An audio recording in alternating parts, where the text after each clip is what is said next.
नमस्कार, दिव्य हिमाचल के evening bulletin में आपका स्वागत है। मैं राकेश शर्मा रूबरू हूं आपके बड़ी खबरों बड़ी अपडेट के साथ। आज दिन भर क्या खबरें चर्चा का विषय रही हैं और क्या ऐसी अपडेट हैं जो आने वाले दिनों में बड़ी खबर बनने वाली है कि जानकारी आपके साथ साझा करेंगे। बुलेटिन की शुरुआत हेडलाइन के साथ करते हैं। पुलिस भर्ती में दोबारा से मेडिकल होने जा रहा है और ये बड़ी खबर है, बड़ी अपडेट इस वक्त की है कि पुलिस की जो भर्ती हुई है उस भर्ती का मेडिकल अब दोबारा से होगा और किस आधार पे ये मेडिकल होने जा रहा है और क्या व्यवस्था इस मेडिकल के लिए की गई है।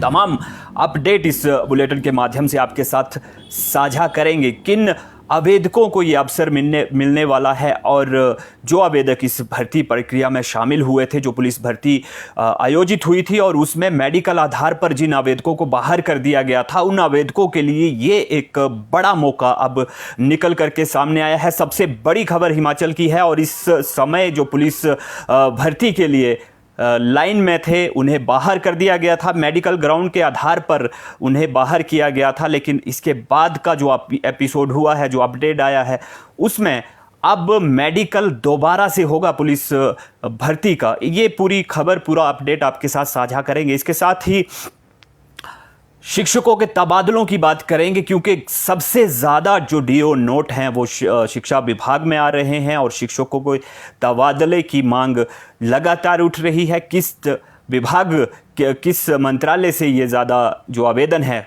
वो पहुंच रहे हैं, इसकी चर्चा आपके साथ करेंगे। फर्जी डिग्री मामले की बात करेंगे। फर्जी डिग्री मामले में किसे फटकार लगी है, हाई कोर्ट ने क्या आदेश दिए हैं, किस का संज्ञान लिया है, इसकी जानकारी आपके साथ साझा करेंगे।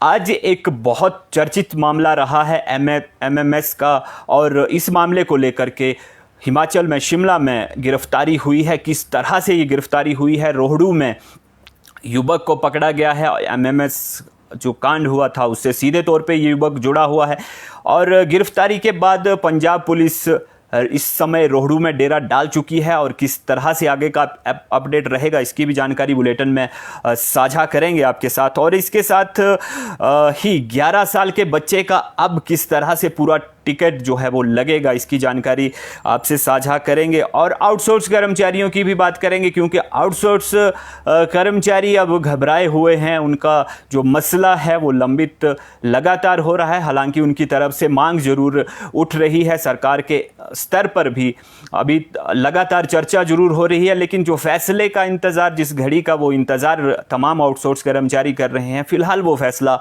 नहीं आया है। तो डर एक फ़िलहाल ये बना हुआ है। पूरी अपडेट, पूरी खबर आपके साथ साझा करेंगे।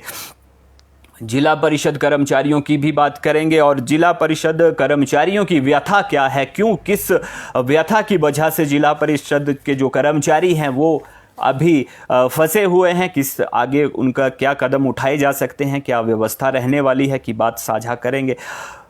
हिमाचल में तीसरे विकल्प की बात करेंगे। तीसरा विकल्प भाजपा और कांग्रेस को किन सीटों पर नुकसान पहुंचा सकता है और ये नुकसान कितना बड़ा विधानसभा चुनाव में हो सकता है, इसकी चर्चा करेंगे। क्योंकि तीसरे विकल्प के रूप में दो बड़े राजनीतिक दल भले ही सीटें जीतने की स्थिति में फिलहाल ना हो, लेकिन नुकसान पहुंचाने की स्थिति में ज़रूर ये राजनीतिक दल फिलहाल बने हुए हैं। और किन सीटों पर ये नुकसान सीधे तौर पे भाजपा और कांग्रेस को हो सकता है, इस संभावनाओं पर भी चर्चा करेंगे। और मानसून को अलविदा कहने का समय आ गया है। नुकसानदायक मानसून रहा है पूरे सत्र के दौरान, इसकी भी चर्चा आपसे करेंगे। आप सभी हमारे साथ जुड़ रहे हैं, आप सभी का स्वागत है। इस बुलेटिन को ज़्यादा से ज़्यादा शेयर करें ताकि जानकारी ज़्यादा से ज़्यादा लोगों तक पहुंच पाए और दिव्य हिमाचल को ज़रूर लाइक सब्सक्राइब ज़रूर करें।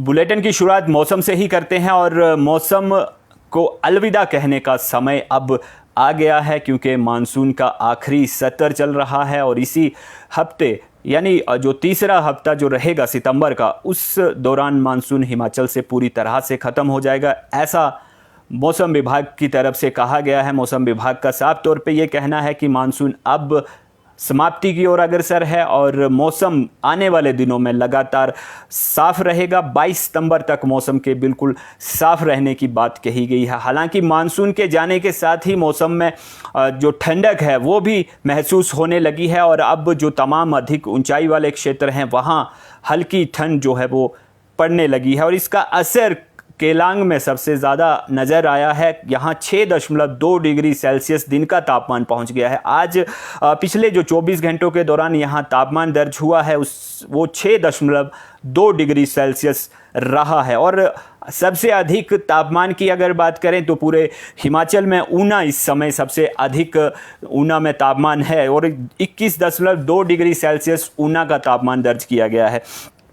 मानसून के इस पूरे सत्र की बात करें तो सबसे नुकसानदायक सत्र रहा है। आज भी अलग अलग हादसों में 5 लोगों को अपनी जान गंवानी पड़ी है और इसके साथ ही अगर नुकसान की बात करें तो 2000 करोड़ से ज़्यादा का नुकसान हिमाचल को अभी तक हो चुका है। हालांकि केंद्र स्तर पर भी लगातार मदद के लिए हाथ बढ़ाए जा रहे हैं, लेकिन नुकसान का ये जो आकलन है ये आने वाले दिनों में और बढ़ सकता है, क्योंकि जो ज़्यादातर विभाग हैं अभी नुकसान के आकलन में डटे हुए हैं और इस नुकसान की जो रिपोर्ट है वो राज्य सरकार तक पहुँचेगी और उसके बाद जो पूरा आकलन मानसून सत्र का रहेगा उसकी रिपोर्ट केंद्र सरकार को भेजी जाएगी और नुकसान की भरपाई का कहीं ना कहीं मुआवजे की मांग जो है वो केंद्र सरकार से की जाएगी।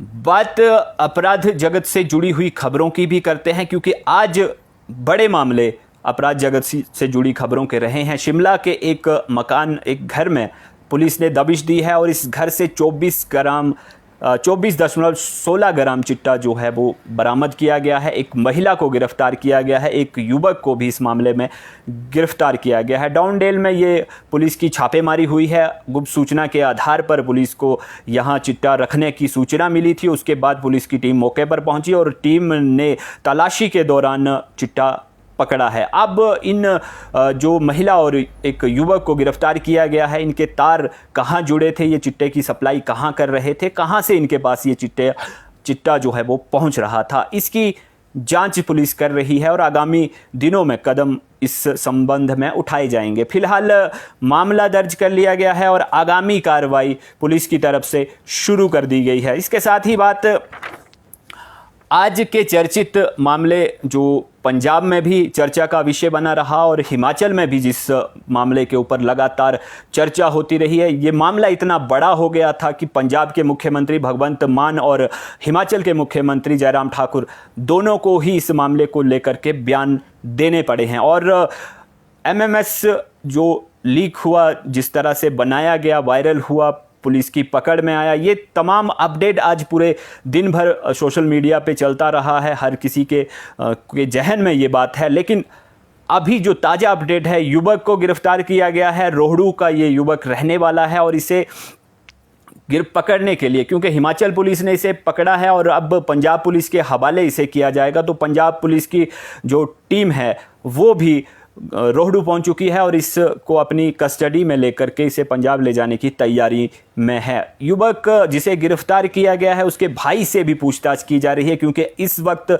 जब ये बुलेटिन लाइव हो रहा है उसी समय पंजाब पुलिस की टीम, हिमाचल पुलिस की टीम रोहड़ू में इस युवक के घर में है और इस युवक के साथ इसके भाई से भी लगातार पूछताछ की जा रही है। ये एमएमएस जो बनाए गए, जो इसके पास पहुंचे, वो किन लोगों को आगे इसने बांटे हैं, सर्कुलेट किए हैं, किन जगहों पर गए हैं, उन तमाम सवालों के जवाब अब पंजाब पुलिस तलाश रही है। क्योंकि ये मामला सीधे तौर पे पंजाब से जुड़ा हुआ था, इसलिए पंजाब पुलिस के हवाले इस युवक को किया जाएगा। इसके भाई से पूछताछ की जा रही है। इसके भाई के संबंध में भी अगर कुछ जो रिपोर्ट हैं वो निकलती हैं तो इसके भाई को भी पंजाब पुलिस के हवाले कर दिया जाएगा। फिलहाल इसकी जो पहचान है वो सन्नी, उम्र 23 साल, निवासी रोहड़ू के रूप में हुई है। इसका जो युवती है उसके साथ इसकी मित्रता थी और उस मित्रता की वजह से ये जो तमाम आज का घटनाक्रम रहा है वो उजागर हुआ है।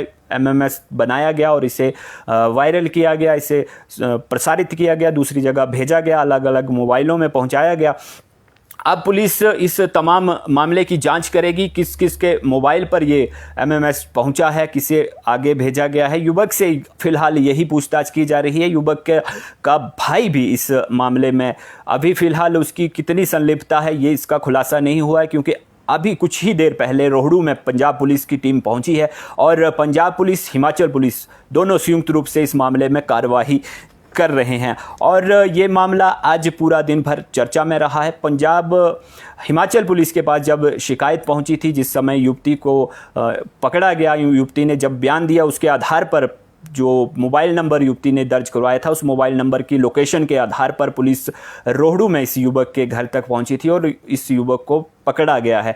इस युवक की जो पहचान है वो मोबाइल लोकेशन के आधार पर ही हुई। किस जगह ये छिपा हुआ था इसका पता लगाया गया। सन्नी उम्र 23 साल के रूप में इसकी जब पहचान होगी, उसके बाद हिमाचल पुलिस की टीम ने इसे गिरफ्तार कर लिया है और उसके बाद पंजाब पुलिस मौके पर पहुंची है और पंजाब पुलिस अब इसे अपने साथ ले जाने की तैयारी में है। पंजाब पुलिस इसके साथ पूछताछ करेगी और इस जो मोबाइल पर एमएमएस पहुंचे हैं वो आगे किसे किसे बांटे गए हैं, किसके मोबाइल पर पहुंचे हैं, और आईटी एक्ट के तहत भी इसमें मामला दर्ज किया गया है। तो आगामी पूछताछ जो पंजाब पुलिस इस मामले में करेगी। बात हाई कोर्ट की करते हैं। हाई कोर्ट ने आज एक बड़ा बयान दिया है, बड़ी बात कही है, फटकार लगाई गई है मानव भारती विश्वविद्यालय की जो जांच कमेटी है, जिनने सत्यापित करना था प्रमाण पत्रों को, उस कमेटी को हाई कोर्ट की तरफ से फटकार लगाई गई है। साफ तौर पे इस मामले में ये याचिका दायर की गई थी कि जो आवेदन है, जो प्रमाण पत्र हैं, उन्हें सत्यापित करने के लिए एक कमेटी का जो गठन किया गया था, उस कमेटी को इन प्रमाण पत्रों को सत्यापित करना था, लेकिन कमेटी की जो कार्यवाही है वो संतोषजनक नहीं पाई गई। इसके बाद मुख्य न्यायाधीश ए सैयद और न्यायाधीश ज्योत्सना रिवाल दुआ की खंडपीठ ने जल्द मीटिंग बुलाने के आदेश दिए हैं। जो कमेटी गठित की गई है उसे दोबारा से मीटिंग बुलाने के आदेश दिए गए हैं और जिनके आधार पर छात्रों के दस्तावेजों की जो प्रतिलिपियां हैं उन्हें सौंपी जाए, ताकि इनकी जांच की जा सके, इन्हें सत्यापित किया जाए और इसके बाद इन्हें छात्रों को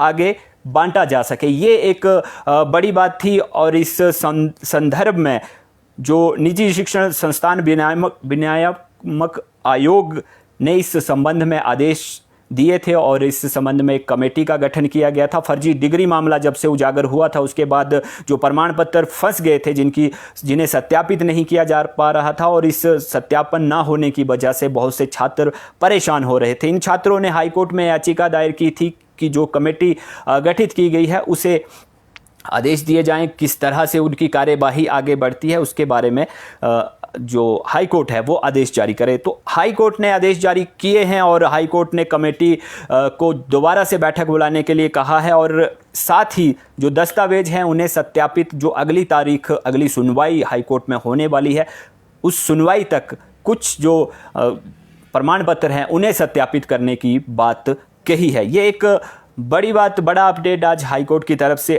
सामने आया है। और इस पूरे मामले की बात करें तो मानव भारती में जो फर्जीवाड़ा हुआ था डिग्रियों का, उसमें रेड कॉर्नर नोटिस पुलिस की तरफ से भी जारी हुआ है और इसमें जो मुख्य आरोपी है राजकुमार राणा, उनकी पत्नी और बेटी फिलहाल पुलिस गिरफ्त से बाहर हैं। इनके पासपोर्ट, दोनों के जो पासपोर्ट हैं उन्हें रद्द कर दिया गया है और इसके साथ ही अब तक पुलिस इस मामले में 3 चार्जशीट दाखिल कर चुकी है। 3 चार्जशीट इस मामले में तैयार की जा चुकी हैं। बात पुलिस भर्ती की करते हैं। पुलिस भर्ती को लेकर के आज एक बड़ी राहत का भरा अपडेट जो है वो सामने आया है। हाई कोर्ट ने आदेश दिए हैं जिन आवेदकों का मेडिकल हुआ था, मेडिकल में जो आवेदक बाहर हो गए थे, उन्हें अब दोबारा अवसर मिलने जा रहा है। इन आवेदकों का दोबारा से मेडिकल होगा और मेडिकल ग्राउंड पे अगर ये फिट पाए जाते हैं तो इनके लिए ये फैसला बदल सकता है जिस आधार पर इन्हें बाहर किया गया है।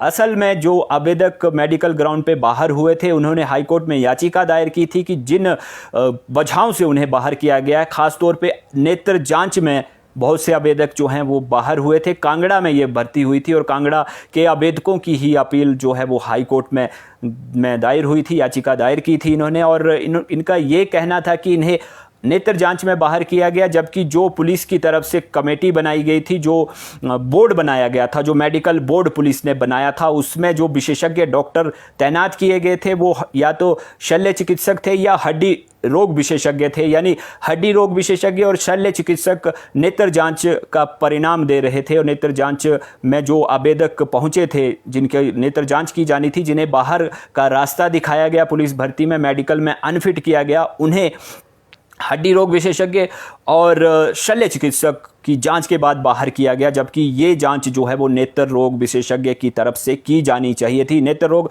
विशेषज्ञ को इस मामले में जांच करनी चाहिए थी। ये एक बड़ा मामला था, बड़ी याचिका इसमें दायर हुई और हाई कोर्ट ने इसमें संज्ञान लिया है और न्यायाधीश त्रिलोक सिंह चौहान और न्यायाधीश बीरेंद्र सिंह की खंडपीठ ने मेडिकल रिपोर्ट सील्ड कवर में जल्द से जल्द कोर्ट के समक्ष पेश करने के आदेश भी दिए हैं। इसके साथ ही आईजीएमसी के एमएस को एक बोर्ड बनाने की बात के आदेश दिए गए हैं। इस बोर्ड में तमाम विशेषज्ञ विभागों के विशेषज्ञ शामिल रहेंगे और ये विशेषज्ञ दोबारा से जो आवेदक हैं जिन्होंने अपील दायर की थी उनकी मेडिकल पे जांच करेंगे और इसके बाद ये तय करेंगे कि इनका मेडिकल ग्राउंड किस तरह का है, ये भर्ती के योग्य हैं या नहीं हैं।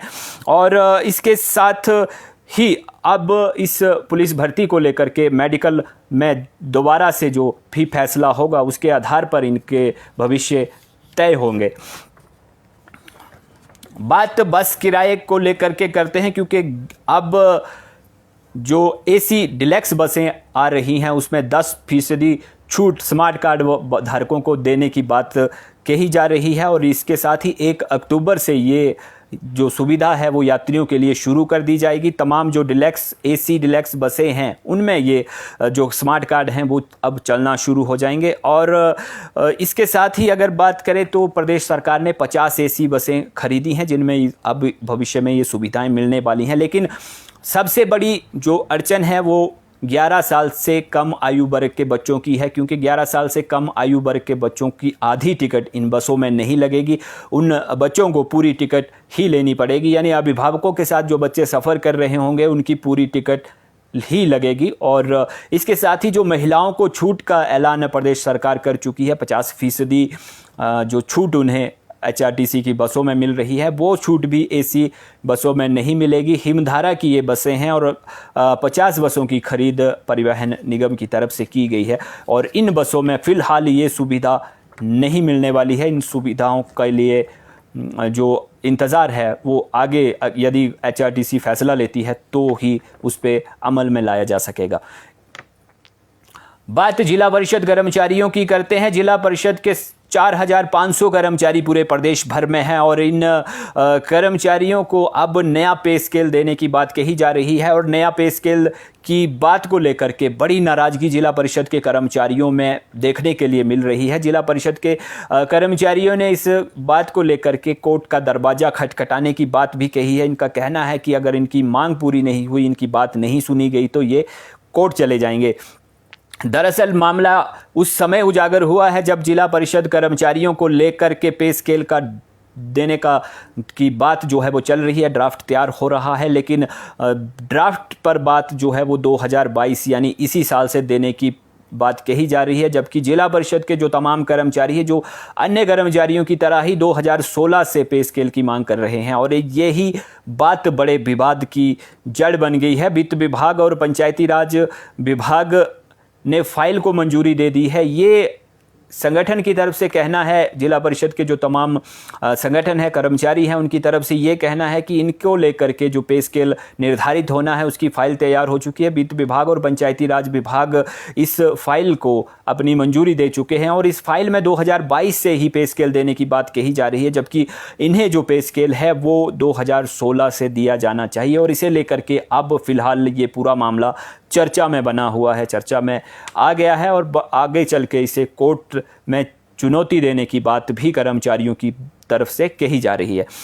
इसके साथ ही वन रक्षकों की बात करते हैं। वन रक्षकों के लिए स्पाई कैमरा की मांग जो है वो उठ रही है। हाल ही में जो एक किन्नौर में मारपीट का मामला सामने आया था, वन रक्षक से मारपीट हुई थी, जान से मारने की धमकी दी गई थी और उसके बाद अब मिनिस्ट्रियल स्टाफ एसोसिएशन ने स्पाई कैमरा की मांग की है ताकि जिस तरह से ट्रैफिक पुलिस कर्मचारी स्पाई कैमरा के साथ मौजूद रहते हैं उसी तरह वन रक्षक भी मौजूद रहें और इन पे अगर हमला होता है, किसी तरह का विवाद सामने आता है तो उस मौके पर रिकॉर्ड हो सके और उसे आगामी तथ्य साक्ष्यों के रूप में इस्तेमाल किया जा सके। बात आउटसोर्स कर्मचारियों की भी करते हैं, क्योंकि आउटसोर्स कर्मचारियों में बहुत डर भय की एक स्थिति बनी हुई है और इन्हें अब ये लग रहा है कि जिस तरह से पुरानी पिछली सरकार थी 2017 में, जिस तरह से आउटसोर्स कर्मचारियों की मांग रह गई थी, छूट गई थी, उसी तरह की स्थिति जो है वो इस बार भी बनती हुई नज़र आ रही है। और चुनाव नज़दीक आने वाले हैं, लेकिन आउटसोर्स कर्मचारियों को लेकर के अभी फ़िलहाल किसी तरह का फैसला नहीं हो पाया है, जबकि सरकार लगातार ये आश्वासन देती रही है कि आउटसोर्स कर्मचारियों के लिए पॉलिसी का निर्माण किया जाएगा। और फिलहाल कोई भी इस तरह का फैसला नहीं हो पाया है और इस फैसले के ना आने की वजह से आउटसोर्स कर्मचारियों को अब भविष्य तय होता नज़र नहीं आ रहा है। इनका कहना है कि स्थायी नीति लाने की ये मांग कर रहे हैं। लगातार ये मांग उठती रही है। कमेटी का भी गठन इनके लिए किया गया, लेकिन कमेटी के गठन के बाद का जो परिणाम है वो अभी तक सामने नहीं आ पाया है। सितंबर की मोहलत दी गई थी, 2 कैबिनेट की बैठकें हो चुकी हैं और 2 ही कैबिनेट की बैठकें आगामी दिनों में होने वाली है। तो अभी तक फ़िलहाल आउटसोर्स को लेकर के कोई भी स्थिति साफ नहीं होती नज़र आ रही है। तो अब संभावनाएं ये बन रही हैं कि जैसे 2017 में जो पूर्व सरकार थी उस समय में आउटसोर्स कर्मचारियों के लिए पॉलिसी नहीं बन पाई और सत्ता परिवर्तन हो गया, ठीक उसी तरह की स्थिति कहीं इस बार दोबारा से ना हो पाए। हालांकि आउटसोर्स कर्मचारी महासंघ की तरफ से ये ज़रूर कहा गया है कि यदि उनके लिए सरकार पॉलिसी लाती है, नीति लाती है, तो तमाम जो आउटसोर्स कर्मचारी हैं वो सरकार को दोबारा से सत्ता में लाने में ज़रूर मदद करेंगे। ये ठीक उसी तरह पे है जिस तरह से ये बात कही जा रही है, जिस तरह से ओल्ड पेंशन बहाली को लेकर के बात कही जा रही है, क्योंकि ओपीएस बहाली में डटे कर्मचारी भी यही बात कह रहे हैं कि अगर सरकार को सत्ता में वापस लौटना है, सत्ता में वापस आना है, तो ओल्ड पेंशन बहाल करनी होगी। तमाम जो कर्मचारी अपनी मांग रख रहे हैं उस मांग को पूरा करना होगा। तो फिलहाल आउटसोर्स कर्मचारी भी ओल्ड पेंशन बहाली, ओपीएस बहाली को लेकर के जो एनपीएस कर्मचारी आंदोलनरत हैं उनकी दिशा में चल दिए हैं। अब देखना ये है कि सरकार क्या इसमें निर्णय लेती है, क्योंकि अब 2 कैबिनेट की बैठकें इस महीने हो सकती हैं। संभावना ऐसी है कि 2 बैठकें हो सकती हैं। तो उन बैठकों में आउटसोर्स को लेकर के क्या परिणाम रहता है, क्योंकि जो कमेटी एक गठित की गई है आउटसोर्स कर्मचारियों के लिए, उस कमेटी की भी बैठक होनी है और उसके बाद तमाम जो फैसला है, तमाम जो अपडेट है वो सामने आएगा। बात शिक्षा विभाग की करते हैं। शिक्षा विभाग में जो तबादले हैं उनके जो डीओ नोट हैं वो कहां से आ रहे हैं, ये बड़ी अपडेट है शिक्षा विभाग को लेकर के, क्योंकि शिक्षकों की सबसे ज़्यादा तबादलों के डीओ नोट जो हैं वो विभाग के पास पहुंच रहे हैं और रोज़ाना एक बाढ़ जो है वो विभाग के पास आ गई है। और अगर प्रारंभिक शिक्षा विभाग की बात करें तो रोज़ाना 400 डीओ नोट जो हैं वो पहुंच रहे हैं विभाग के पास, ताकि शिक्षक तबादला अपना करवा सके मनमाफिक जगहों पर। और इसके साथ ही उच्च शिक्षा विभाग की बात करें तो यहाँ का आंकड़ा 200 के आसपास है, यानी रोज़ाना 200 डीओ पहुंच रहे हैं दोनों विभागों में। और सबसे ज़्यादा शिक्षक इस समय ये प्रयासरत हैं कि उनकी जो तबादला है उन्हें जो जिस जगह पे तैनात किया गया है उस जगह से दूसरी जगह पे भेजा जाए। और ये सबसे बड़ा जो कारण इस समय इसका बना हुआ है, उसमें प्रमोशन भी कहीं ना कहीं प्रमोशन का हस्तक्षेप भी नज़र आ रहा है, क्योंकि हाल ही में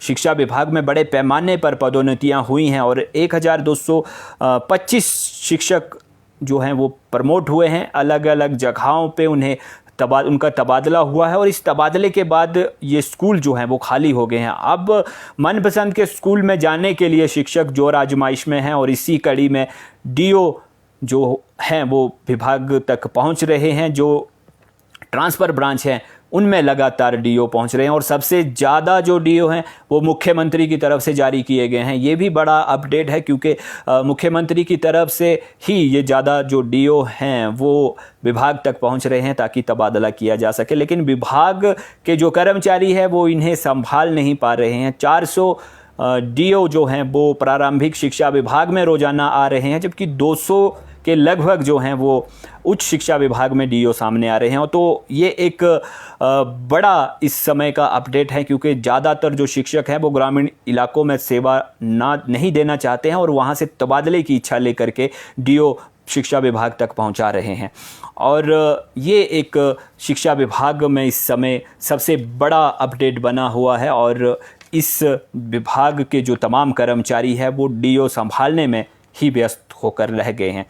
बात प्रधानमंत्री नरेंद्र मोदी की रैली से पहले मचे घमासान की करते हैं, क्योंकि प्रधानमंत्री आने वाले हैं और उससे पहले दमकल कर्मचारियों ने हड़ताल का ऐलान कर दिया है। दमकल कर्मचारियों का कहना है कि उनकी वेतन विसंगति को लेकर के अभी तक कोई भी निर्णय नहीं लिया गया है और इसे लेकर के अब 20 सितंबर से वर्क टू रूल को अपनाया जाएगा और तमाम जो कर्मचारी हैं वो अतिरिक्त ड्यूटी नहीं निभाएंगे और जो कर्मचारी ड्यूटी पर होंगे केवल वो ही इस दौरान मौजूद रहेंगे। चाहे जितना भी बड़ा हादसा हो जाए, आगजनी की घटना होती है या अन्य कोई वीवीआईपी की हिमाचल आगमन होता है, दमकल विभाग कर्मचारी ड्यूटी पर नहीं जाएंगे। ये बड़ा अपडेट है क्योंकि इनका कहना है कि मुख्यमंत्री से ये मिल चुके हैं, मुख्यमंत्री के पास इन्होंने अपना पक्ष रखा था, लेकिन इनकी मांग को अनसुना कर दिया गया। वेतन विसंगति की इनकी मांग चल रही है, 10 से 15 हज़ार का नुकसान इन्हें झेलना पड़ रहा है और इनकी ये मांग पूरी ना होने की वजह से अब मजबूरी में इन्हें ये कदम उठाना पड़ रहा है कि वीआईपी और वीवीआईपी ड्यूटी का ये बहिष्कार करें और इस ड्यूटी पर ना जाएं और जितने कर्मचारी ड्यूटी पर तैनात हैं केवल वही ऑफिस आएँ, बाकी जो अन्य हैं जो अतिरिक्त ड्यूटी इन्हें लगाई जाती है, इन्हें दायित्व सौंपे जाते हैं, उन्हें ये ना करें। तो ये एक बड़ा अपडेट है। मुख्य प्रधानमंत्री आने वाले हैं, प्रदेश सरकार उनके स्वागत की तैयारियों में लगी है और इस दौरान दमकल विभाग कर्मचारी हड़ताल का ऐलान करते हैं तो ये एक बड़ा अपडेट अपने आप में बन जाता है। बात कांग्रेस में मचे घमासान की करते हैं क्योंकि कांग्रेस का घमासान भी बहुत बड़ा हो गया है। बात दिल्ली तक पहुंच गई है और अब इस मामले में राष्ट्रीय अध्यक्ष सोनिया गांधी को फैसला करना होगा। दरअसल रामलाल ठाकुर जो पूर्व मंत्री रहे हैं उन्होंने पिछले दिनों उपाध्यक्ष पद से इस्तीफा देने की बात कही थी और इसके बाद ये मामला चर्चा में आया। हालांकि कांग्रेस आलाकमान ने उन्हें मनाने की ज़रूर कोशिश की थी और इसके बाद ये कहा जा रहा था कि रामलाल ठाकुर मान गए हैं और जो प्रबंधन समिति के अध्यक्ष पद पर भी वो हैं और चुनाव प्रबंधन समिति अध्यक्ष पद की जिम्मेदारी बागडोर वो हैं संभालते रहेंगे। ये बात जरूर कही गई थी, लेकिन मामला कहीं ना कहीं इससे ज़्यादा पेचीदा था और अब वो बात दिल्ली तक पहुंच गई है। केसी वेणुगोपाल जो भारत जोड़ो यात्रा पर थे वो अब दिल्ली लौट रहे हैं और केसी वेणुगोपाल के साथ ही ये बैठक अब होने वाली है। दिल्ली में चर्चा होगी, जो इनकी बातें हैं वो सुनी जाएंगी। सोनिया गांधी से भी समय लेने की बात कही जा रही है ताकि ये अपनी बात सोनिया गांधी के समक्ष भी रख सकें और पूरे प्रदेश का इस समय जो कांग्रेस का हाल बना हुआ है उसकी स्थिति भी वहाँ कहीं ना कहीं कांग्रेस के खाते से खेमे से ये वहाँ कर सकें। ये एक कांग्रेस की तरफ से बड़ा अपडेट है। और इसके साथ ही कांग्रेस की स्क्रीनिंग कमेटी की बात करें तो 21 तारीख को ये कमेटी की बैठक आयोजित होने वाली है। टिकटों का जो फैसला है, ज़्यादातर टिकटों का फैसला इस स्क्रीनिंग कमेटी की जो ये बैठक हो रही है इसमें हो जाएगा, लेकिन जो टिकटें नहीं बांटी जा सकेंगी, जिन सीटों पर ज़्यादा विवाद रहेगा, वो केंद्रीय चुनाव समिति के समक्ष भेजे जाएंगे मामले और उस पर फैसला केंद्रीय चुनाव समिति करेगी। कांग्रेस के लिए ये एक बड़ा अपडेट है आज का। और इसके साथ ही हिमाचल में राजनीतिक तौर पे तीसरे विकल्प की बात करें तो तीसरा विकल्प भाजपा और कांग्रेस को किस तरह से नुकसान पहुंचा सकता है, ये एक बड़ा अपडेट है। क्योंकि जो प्रदेश की पुरानी परिस्थिति रही है, 2017 के जो चुनाव हुए थे तो 17 विधानसभा क्षेत्र ऐसे थे जहां हार और जीत का आंकड़ा 2000 से कम रहा था। अब 2000 से कम आंकड़े वाली जो सीटें हैं, इन सीटों पर सीधे तौर पर जो तीसरा विकल्प रहेगा उसकी हिस्सेदारी रहेगी और भाजपा और कांग्रेस दोनों के अगर वोट बैंक में ये सेंधमारी करते हैं तो दोनों के लिए बड़े नुकसान की बात यहाँ निकल कर के सामने आई है।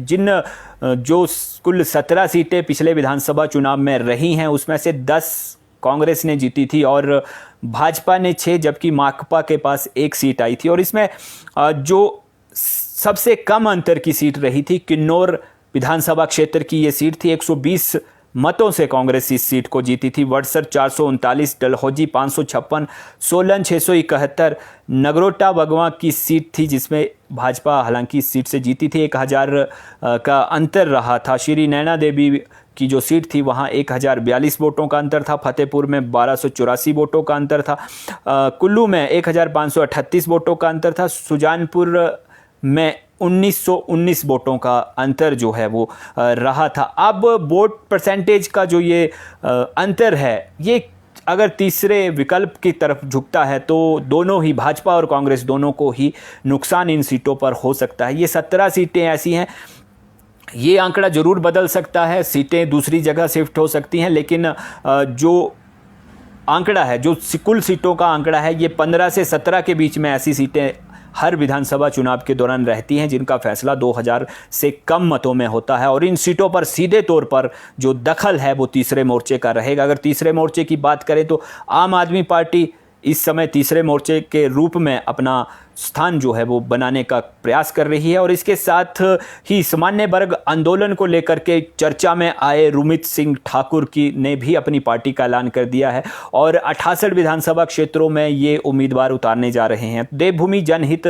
पार्टी इन्होंने गठित की है। तो देवभूमि जनहित पार्टी जिन जगहों पर अपना वर्चस्व बनाएगी, जिन जगहों पर मत हासिल करेगी, तो इन मतों का असर जो है वो भाजपा और कांग्रेस दोनों खेमों में पड़ेगा और दोनों ही राजनीतिक दलों को इसका नुकसान आने वाले दिनों में विधानसभा चुनाव में झेलना पड़ सकता है। फिलहाल अभी तक के लिए इतना ही। आपके जो तमाम सवाल आ रहे हैं, इन सवालों को विभागों तक पहुंचाएंगे और अगला जो बुलेटिन हमारा होगा उस बुलेटिन में इन सवालों को ज़रूर लेंगे और इन सवालों से जुड़े जवाब जो हैं वो भी दिव्य हिमाचल समाचार पत्र के माध्यम से ज़रूर प्रकाशित करेंगे। और फिलहाल इजाज़त लेने का वक्त है, मुझे इजाज़त दीजिए। आपसे फिर मुलाकात होगी। बड़ी खबरों, बड़ी अपडेट के लिए दिव्य हिमाचल टीवी पर ऐसे ही बने रहें। धन्यवाद।